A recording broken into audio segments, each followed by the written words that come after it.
So one of the little projects I've been thinking about doing here for a video is kind of telling a story about how it was to be me when I was growing up. I mean, it's not going to be by any means the complete story. Um, in fact, what it is, it's kind of based on material that I took to my psychological evaluation, um, with a little bit modified so to maybe make it more readable or go by a little quicker or something. But anyway, I thought I would just start kind of presenting it, and we'll see how far I can get in an amount of time that seems like a good length of time for a video. And then maybe I'll continue on to a second installment. So, my mother reports that I skipped the crawling stage. I would just get up and run towards some desired object and then fall down wailing.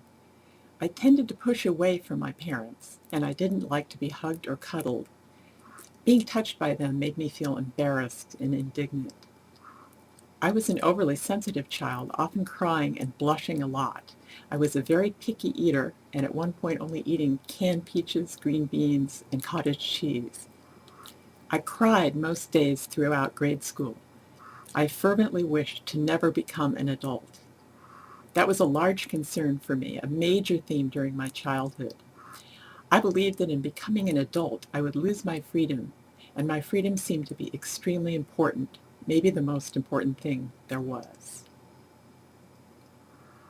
I fantasized a lot about kings, queens, princesses, and princes. I also fantasized about cowboys and Indians, bows and arrows, Peter Pan, finding valuable gems, and traveling to distant planets. I loved dinosaurs, reptiles, and amphibians, and the ancient Greeks and Egyptians. I liked hunting for rocks, fossils, and arrowheads. I liked science fiction from an early age. I also liked to sit and draw and craved money, so I would just sit and draw my own currency over and over. I also loved to make workbooks for my little brother who was 7 years younger than me.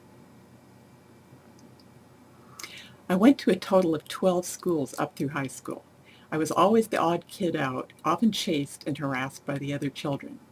I was always trying to get away from my tormentors, and I hated recess.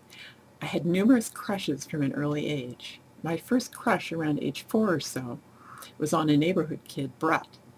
I liked him because his name sounded like my hair barrette. A little later, I had a crush on a boy in my pre-kindergarten, and we sat making Indian hats every day until the paste dried up. I was sad when the paste dried because then this boy was no longer my pal, and I had really loved making the Indian hats with him. These crush boys are my notion of a prince, to my being the princess. I most certainly did not want to be a queen. That was too adult, too much responsibility. I wanted to be an astronaut, though, too.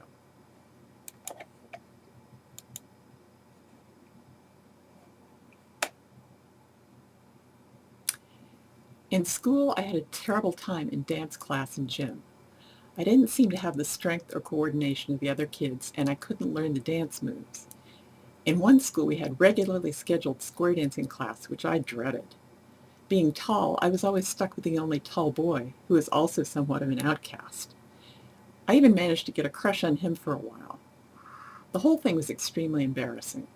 My parents also sent me for numerous swimming lessons and classes, but I did not learn to swim. Later in life, I tried various ways of learning to drive, but that didn't happen either. There seemed to be a running theme of an inability on my part to readily process information from the environment and respond to it efficiently and appropriately. Fortunately, I was an avid reader, a high verbal, and was usually placed into advanced reading groups at school. Unfortunately, I suffered in math, which seemed to anger and disgust my engineer father. My parents had advanced me to second grade a year early because I was large for my age and seemed to be mature, but I did not adjust. They had me evaluated by a child psychologist, and I seem to recall also that I had an EEG around that time. All I remember is that I continually pestered the psychologist guy about why he kept writing everything down. It really bothered me that he was writing about me. I didn't want him focusing his attention on me. I don't think I was able to do most of the tasks he requested of me because I was so concerned with his writing. I vaguely remember something about an abnormal wave on the EEG, which was similar to some waves seen in seizures, but I did not have any seizures, so I think this was not interpreted. As far as I can remember, the only conclusion the psychologist came up with is that I did not care about anything other than my relationship with the teacher. I had gotten along well with the first grade teacher, but not the second grade teacher. My parents put me back to first grade, which helped somewhat. I had some strange mannerisms that my mother was pretty successful at modifying. I would slump and put my hands on my face too much. I was taller and more mature than the other kids in school until around 7th grade, and I was deeply upset about maturing before everybody else. By the time I was 12, I looked at least 18 and had actually been mistaken for my little brother's mother and my father's wife at times. This was extremely embarrassing and disheartening to me. My logic was, if I looked so old, then none of the little boys I had crushes on could possibly be interested in me. That seemed to me to be a tragedy. By 3rd grade, I would pull all my shirts down trying to make my chest appear flat. My mother wondered why my sweaters got stretched out. The kids noticed these habits and teased me about them. After a while, I learned to keep my face really still and my hands at my sides so that I would attract less negative attention. These efforts were not entirely successful, unfortunately.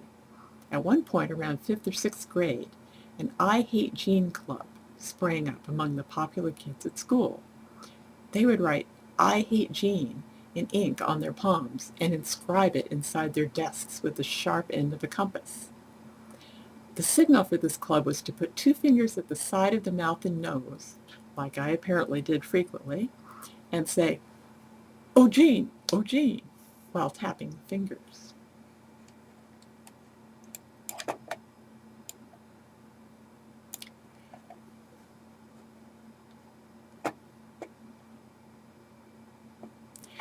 I started teaching flute and violin students when I was 13.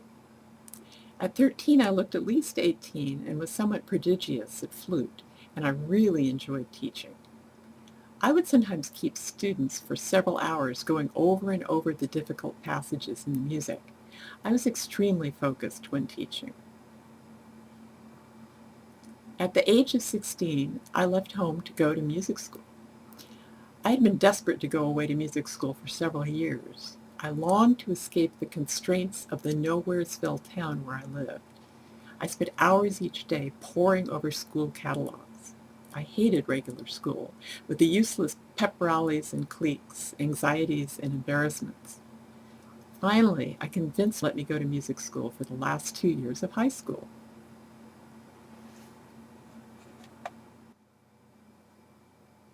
While at music school, I got some recognition for my skill as a flutist, and becoming a professional musician became my sole focus in life, except for my crushes.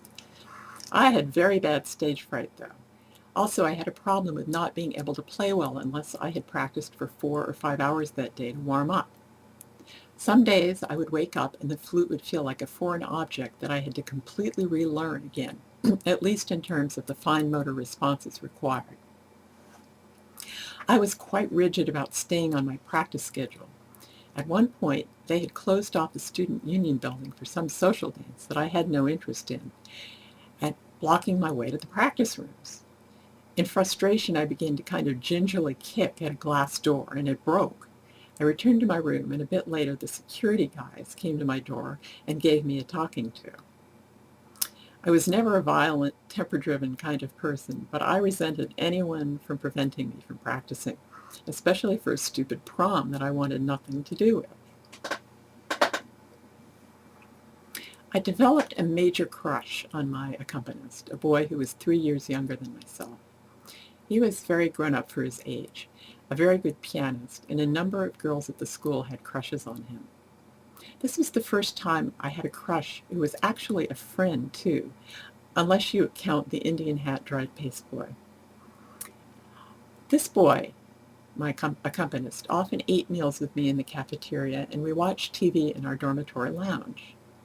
Finally, as I was graduating from high school there, I told him that I was in love with him. He dropped me like a hot potato, and we basically never spoke again after that. This had a profound effect on me and affected my life for many years afterwards. I decided that he probably didn't love me because I was getting too overweight. The next year I went away to another music school, and I was still gaining weight. I had a pretty successful year, though, and I auditioned for yet another music school and was accepted for the following year. My crush on the accompanist was still haunting me, however. During the summer between the two schools, I began my first diet. I fasted every other day until I'd lost about 20 pounds. It became too difficult to practice along with the diet, so I stopped practicing. A few weeks before I was going to start at a very prestigious music school, I picked up the flute to practice and was so weak that it was sounding quite awful. Nevertheless, I got moved to that city and I started school, but by then I was on a 600 calorie per day diet of my own making. School was extremely difficult and I wasn't doing well. I found it to be a harsh environment and I was weak from dieting.